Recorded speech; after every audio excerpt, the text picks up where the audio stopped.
You ready?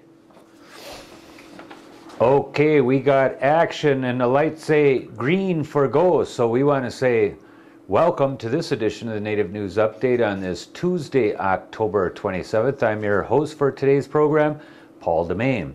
Many of the stories right here can also be found at our website at IndianCountryNews.com or check out our TV station online at IndianCountryTV.com, where the latest batch of video programs will be coming up and changing over beginning on November 1st with 25 new selections here for the next month.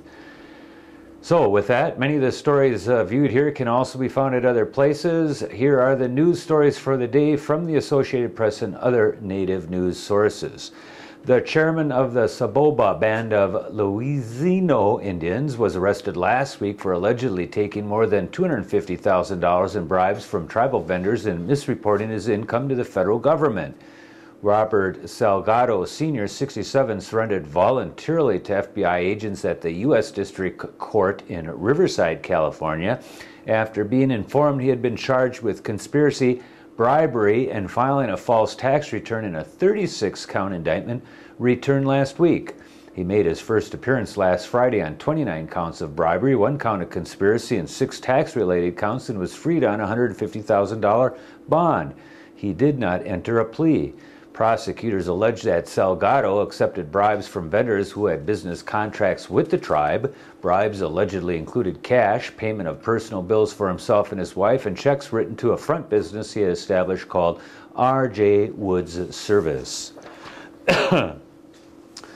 Navajo lawmakers voted October 26 to place the tribe's president on administrative leave pending investigation and allegations of ethical, civil, or criminal involvement with 2 companies that have been operating on the reservation. The Tribal Council voted 48 to 22 in favor of the measure during a special session in Window Rock, Arizona.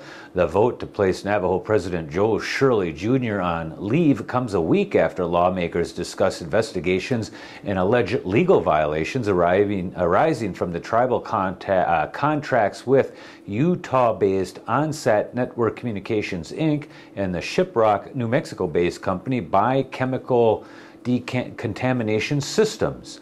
The measure originally included Tribal Vice President Ben Shelley, but delegates amended it to exclude him.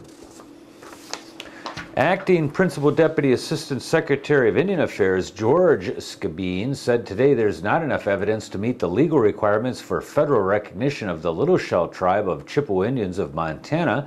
The Department of Interior therefore has issued a final determination not to acknowledge the petitioner group as a federally recognized Indian tribe.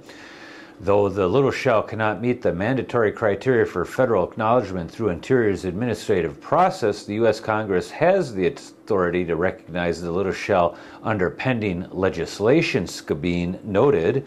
The petitioning group, made up of 4,332 members who live in Montana as well as out of state, claims its ancestors originated as part of the historical Pembina Band of Chippewa Indians in the mid-19th century and then evolved into a separate group of mixed Indian ancestry in Montana by the early 20th century. In its review of all the evidence in the record, the department concluded that the Little Shell did not satisfy 3 of the 7 mandatory criteria for acknowledgement.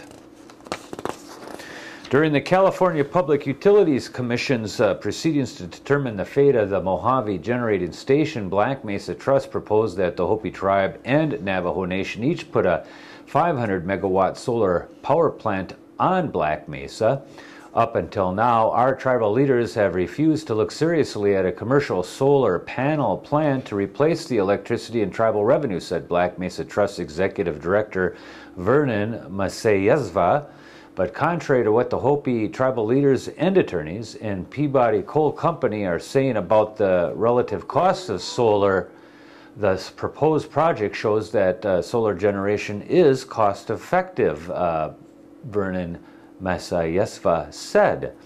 What Black & Mace Trust is proposing is a solar power facility that can deliver up to 1,000 megawatts of electricity during the peak or near peak periods of the day, electricity that is very valuable to the utilities and ratepayers.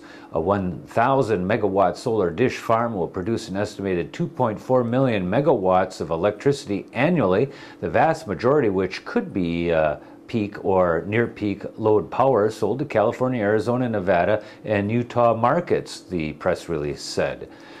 Yesva said our elected representatives in tribal government and our attorneys need to stop acting as if they work for energy companies and begin to put our people's interests first.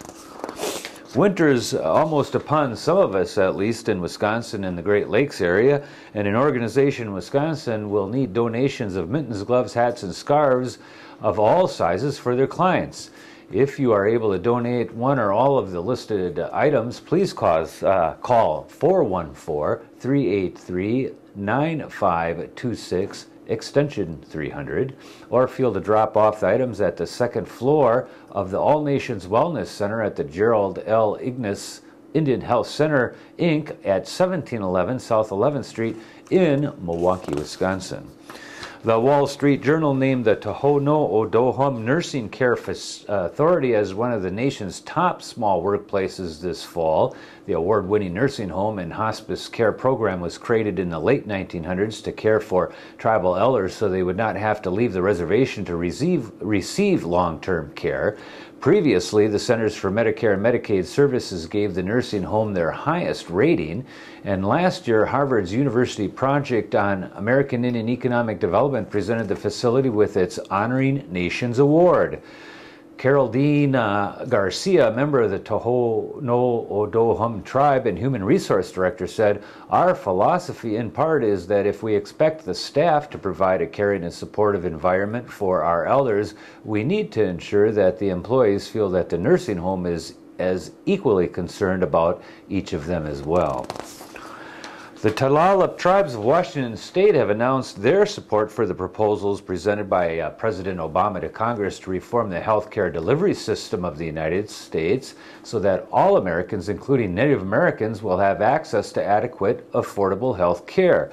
The tribes join the Cowlitz, Lower Elwha, Nisqually, Swinomish, Snoqualmie, and Jamestown Escalalam tribes in the Yakama Nation in a unified support of creating adequate health care for Native Americans. In Washington State, Native American infants are dying at a rate 44% higher than 10 years ago when the overall rate of infant deaths in the state has declined. Native Americans also suffer from diabetes at more than 7 times the national rate, have increased rates of cancer and heart disease, and generally have a dramatically shorter average lifespan than other Washington or Northwest citizens do. And the death rate of Native American women has surged by 20% at a time when the rate for other women nationally has decreased by 17%. In addition, Tulalip says they have approximately 1,200 members who reside off the reservation, many living in areas not served by Indian Health Service. Health care reform will also provide them with an affordable option for adequate health care, the statement reads. And a call for all veterans and their supporters and families to a pipe ceremony to honor veterans of all conflicts and active duty personnel on Sunday, November 15th at noon. That's calling all veterans to the 14th Annual Native Americans Pipe Ceremony at the Arlene Cemetery in Washington, D.C. at the Grandfather Plaque and the Native American Vietnam Veterans Memorial. And there's going to be a social dance to honor the veterans on Saturday, November 14th, and active duty personnel at the East County Community Center in Silver Springs, Maryland.